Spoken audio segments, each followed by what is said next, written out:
Saudos irmãos com a paz do Senhor, vamos orar para a gente iniciar a nossa aula de hoje. Senhor, nosso Deus e nosso Pai, nós queremos te agradecer, Deus, por estarmos mais uma vez reunidos para estudarmos a sua palavra. Obrigado, Jesus, pelo seu cuidado, pelas suas bênçãos, pela sua misericórdia. Pedimos que o teu Espírito Santo seja o nosso professor, que o Senhor esteja aqui conosco, meu Pai, nos ensinando, nos conduzindo, renovando a nossa mente, nos dando sabedoria, nos dando discernimento e entendimento da sua palavra, meu Deus. É isso que nós te pedimos e te agradecemos em nome de Jesus. Amém? O título da lição de hoje é A Suficiência da Graça na Cidade de Corinto. Nós vamos fazer a leitura que está em Atos, capítulo 18, do versículo 1 a 11, que diz assim: Depois disso, partiu Paulo de Atenas e chegou ao Corinto.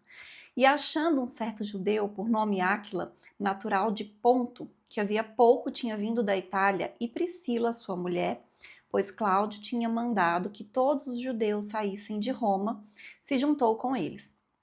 E como era do mesmo ofício, ficou com eles e trabalhava, pois tinham por ofício fazer tendas. E todos os sábados disputava na sinagoga e convencia a judeus e gregos.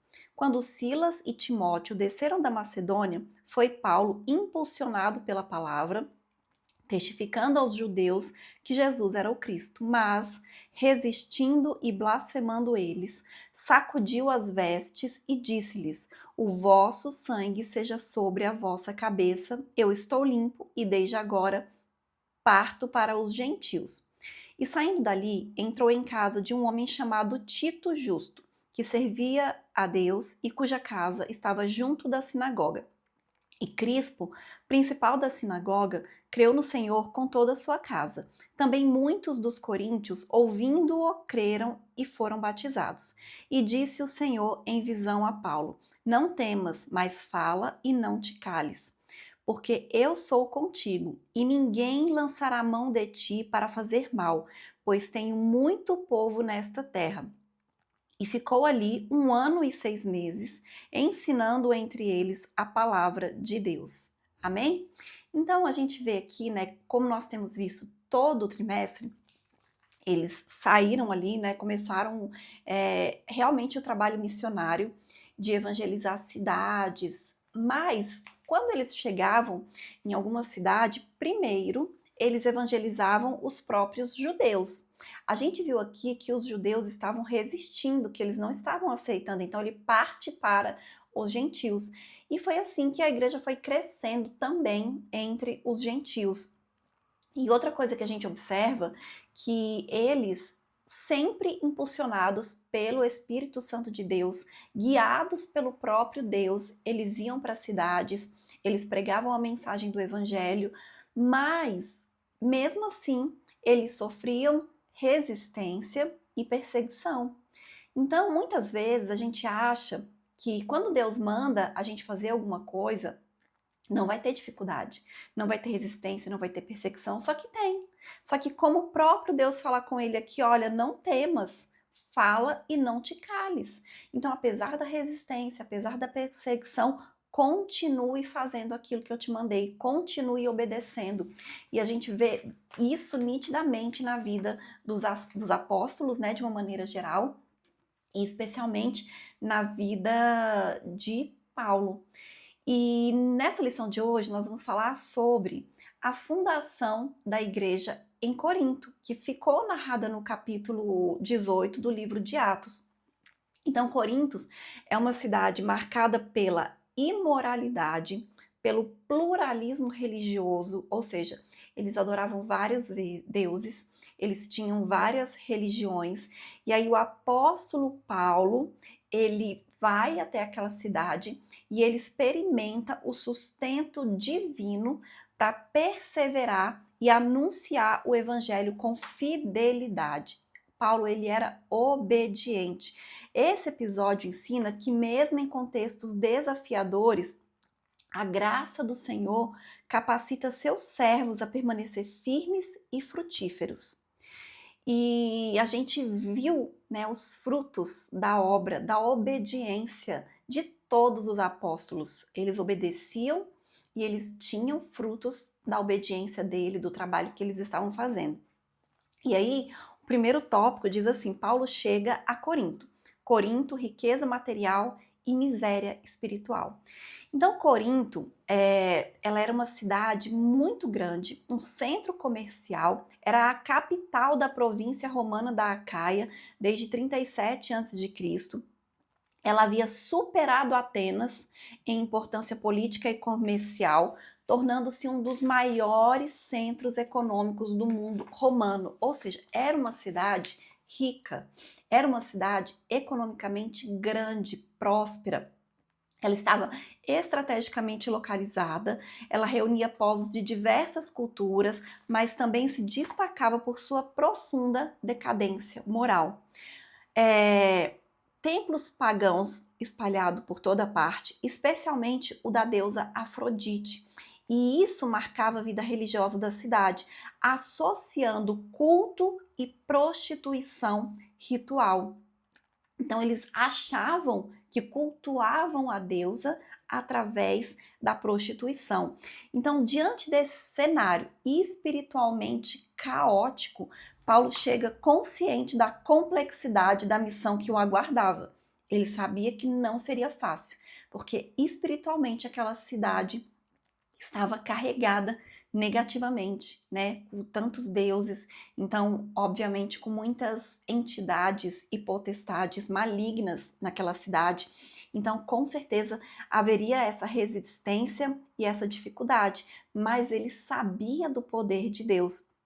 Então, ele anuncia ali o evangelho de Deus, como ele mesmo fala, em fraqueza e em temor e em grande tremor. Amém? E aí o próximo subitem diz assim: temor humano e dependência da graça. O apóstolo, ele traz consigo as marcas das perseguições sofridas em Filipos, Tessalônica e Bereia. Nós vimos em lições anteriores, né, que ele já havia sido muito perseguido, já havia sido preso, já havia sido espancado quase até a morte, né? Ele foi tirado certa vez da cidade achando que ele estava morto, e ele levanta e sai, né, como se nada tivesse acontecido. Então, além disso, ele tinha uma constante preocupação pastoral com as igrejas já fundadas. Então, Paulo ele estava assim, ele estava numa cidade evangelizando, fundando ali uma nova igreja, mas ele não abandonava as igrejas que ele já tinha fundado. Ele continuava enviando cartas, e é por isso que nós temos as cartas de Paulo, né, que foram escritas para as igrejas e que nos abençoa e que nos ensina tanto até hoje, porque ele continuava acompanhando de perto as igrejas que ele havia fundado, e em algumas situações ele até voltava àquelas igrejas, mas ele escrevia essas cartas, né, que são as cartas, né, que nós temos. Então, assim, ele realmente, assim, era um apóstolo que acompanhava, ele não abandonava, né, as igrejas, nem as pessoas, nem o trabalho que ele tinha feito ali para o Senhor. E diante dessa grandiosidade econômica de Corinto, que contrastava com a sua profunda degradação espiritual, intensificava ainda mais o peso emocional daquela missão que Paulo estava realizando ali em Corinto, né? Não só emocional, mas espiritual também. E o próprio Paulo, ele reconhece que esteve entre eles em fraqueza e temor e em grande tremor. Está lá em 1 Coríntios, capítulo 2, versículo 3. Ainda assim, ele não recua, ele obedece, porque o Senhor fala que era para ele ir para ali. E o Senhor fala que para ele não se calar, continuar falando, continuar pregando. E nós somos humanos. Obviamente, por mais que o Senhor enviasse os apóstolos, enviasse Paulo, quando ele estava ali naquela cidade, que ele via aquele cenário, aquela situação, né, de resistência espiritual até, resistência humana, de perseguição, de resistência, ele sentia humanamente falando, porque ele era um homem assim como nós, e ele tinha sentimentos, e ele tinha emoções, mas a diferença é que ele não ficava paralisado e ele não deixava de fazer a obra por causa dos sentimentos que ele tinha. Muito pelo contrário, ele obedecia à voz do Senhor e continuava pregando e anunciando a palavra de Deus. Então, essa experiência revela que o temor humano não anula o chamado divino, mas, muito pelo contrário, conduz o servo a uma dependência profunda de Deus, da sua graça, que, como diz o próprio apóstolo Paulo, se aperfeiçoa na fraqueza. Porque quando nós estamos fracos, nós precisamos depender totalmente de Deus, 100% de Deus, né? É aí que a gente enxerga a nossa dependência do Senhor, porque a gente sabe que a gente não consegue fazer nada e a gente tem essa consciência, né, quando nós estamos nos sentindo fracos. Então nós sabemos que nós precisamos depender totalmente de Deus. Então se aperfeiçoa o poder de Deus nas nossas fraquezas. Amém? E o próximo subitem diz assim: o início do ministério e a oposição na sinagoga. Como era seu costume, Paulo inicia a sua obra na sinagoga. Como eu disse, né, ele sempre tinha o costume de começar ensinando para os judeus, anunciando que Jesus Cristo era o Senhor, que ele era o Cristo prometido, né, que ele foi enviado por Deus, que ele era o Filho de Deus, que ele morreu, que ele ressuscitou. E nesse período ele encontra Priscila e Áquila, que foram judeus expulsos de Roma, que nós lemos isso, né, no texto de abertura, pelo decreto do imperador Cláudio. Aí a gente vê nisso até o agir de Deus. Olha só, os judeus foram expulsos de Roma, Priscila e Áquila voltam para a cidade de Corinto e ali eles cooperam para a obra de Deus. Então, Paulo trabalha com eles, né, porque diz que eles eram fabricantes de tenda, eles tinham o mesmo ofício, a mesma profissão. E aí Paulo une o sustento, precisando trabalhar para sobreviver, com a sua missão, estabelecendo parceria que seria decisiva na igreja de Corinto.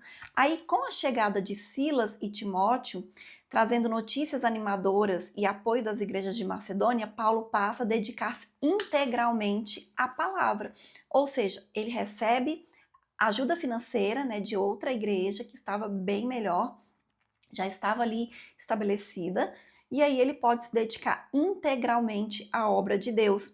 Mas, como eu falei, teve uma oposição, inclusive uma oposição judaica, que impediu que ele continuasse pregando na sinagoga, mas aí vai para uma nova etapa da missão que sai daquele ambiente religioso ali da sinagoga, mas não para, continua. E aí, o próximo subitem fala assim: a continuidade da missão e o encorajamento divino, a casa de justo e o avanço do evangelho. Então, como eu disse, eles foram expulsos, ele foi expulso da sinagoga, não podia mais pregar ali na sinagoga, né, por causa da resistência dos próprios judeus, mas ele não abandonou a cidade, porque o Senhor fala que era para ele continuar ali, que era para ele permanecer, que era para ele não se calar. E aí, um gentil temente a Deus, chamado Tito Justo, oferece a sua casa localizada ao lado da sinagoga. Então, com esse novo espaço para pregação, essa mudança estratégica amplia o alcance do evangelho e confere visibilidade positiva à nova comunidade cristã.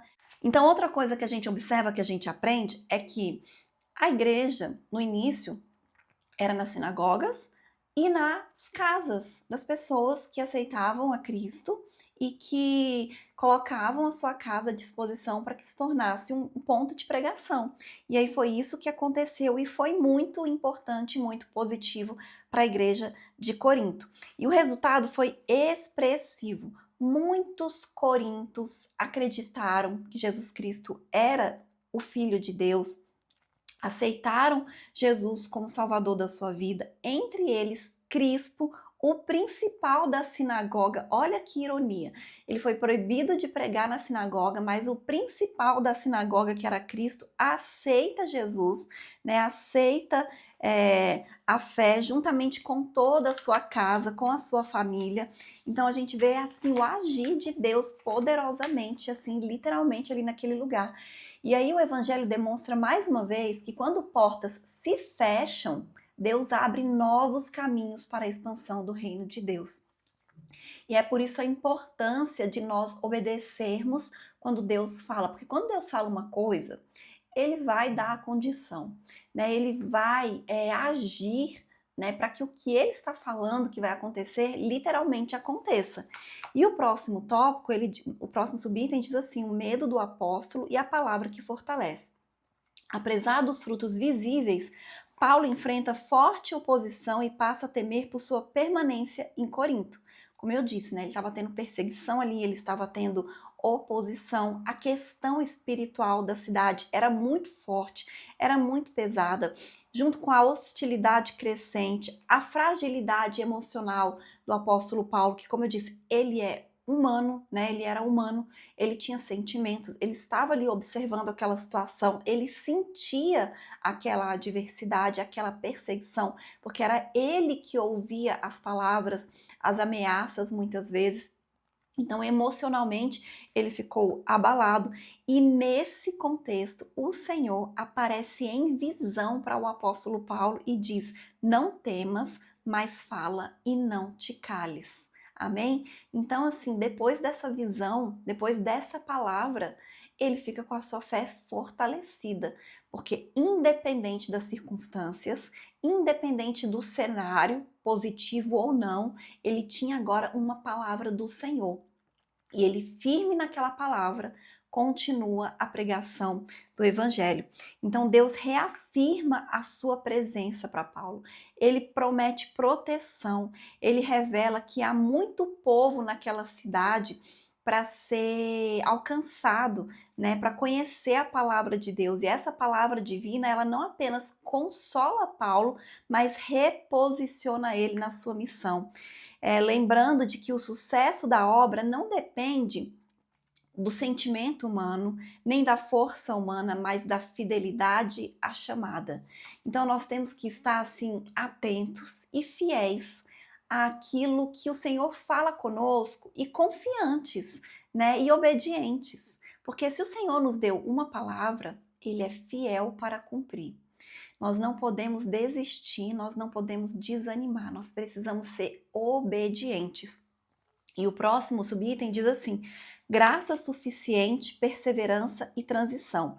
Então, fortalecido pela promessa do Senhor, Paulo permanece em Corinto por 1 ano e 6 meses, ensinando a palavra de Deus e consolidando a igreja, porque ele ganhava pessoas ali para o reino de Deus e ele discipulava, preparava aquelas pessoas para continuarem a obra, porque ele tinha que ir para outra cidade. Ele precisava continuar anunciando o evangelho para outras pessoas, para outras nações, para outras cidades.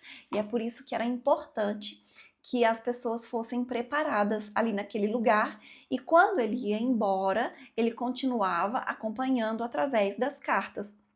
E aí a experiência do apóstolo ensina que sentir medo não é sinal de fracasso espiritual, mas de oportunidade para experimentar a suficiência da graça divina. Você tem um sentimento, né, que te deixa às vezes assim com medo, com receio, com preocupação, mas nesse momento você confia em Deus, confia nas promessas de Deus, confia na palavra de Deus. Nós temos a palavra de Deus, a Bíblia é a palavra de Deus.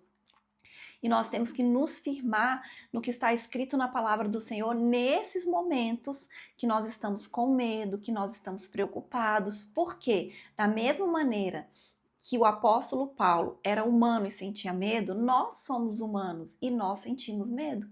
Se você sente medo, você saiba que você é humano. Apóstolo Paulo sentiu medo e outros homens de Deus também sentiram medo, mas eles se fortaleceram no Senhor. Né? Eles não desistiram por causa do medo, muito pelo contrário, eles firmaram a fé deles no Senhor e continuaram fazendo a obra de Deus. Então, quando o servo confia na presença de Deus, o temor é vencido e a missão prossegue. Agora, a fidelidade de Paulo não ia livrar ele de novos conflitos. Nós vamos ver, né, que toda a história de Paulo foi marcada por conflitos.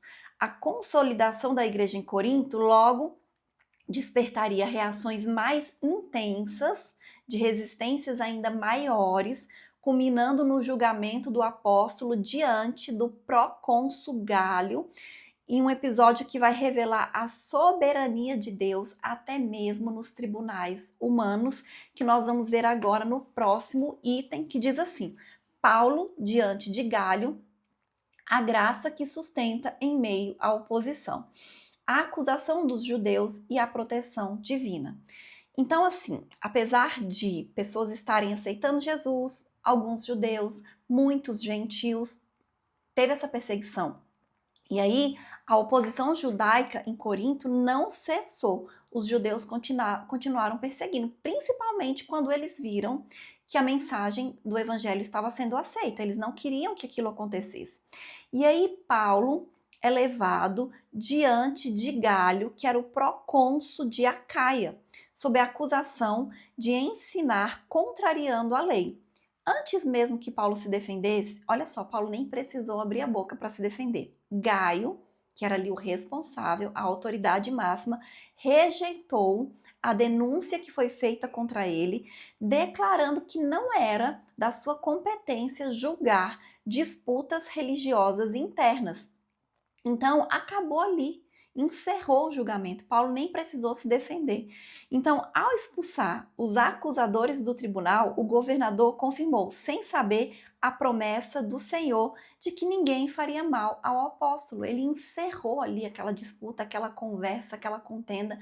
Ele falou: eu não vou me meter nisso. Isso é coisa de vocês, é questão religiosa dos judeus. Não cabe a mim julgar essa causa. Então Deus usou uma autoridade civil para preservar a obra missionária. Agora os judeus não podiam fazer mais nada, juridicamente falando, contra Paulo, que era isso que eles queriam fazer. E aí o próximo subitem diz assim: o espancamento de Sóstenes e o alcance da graça.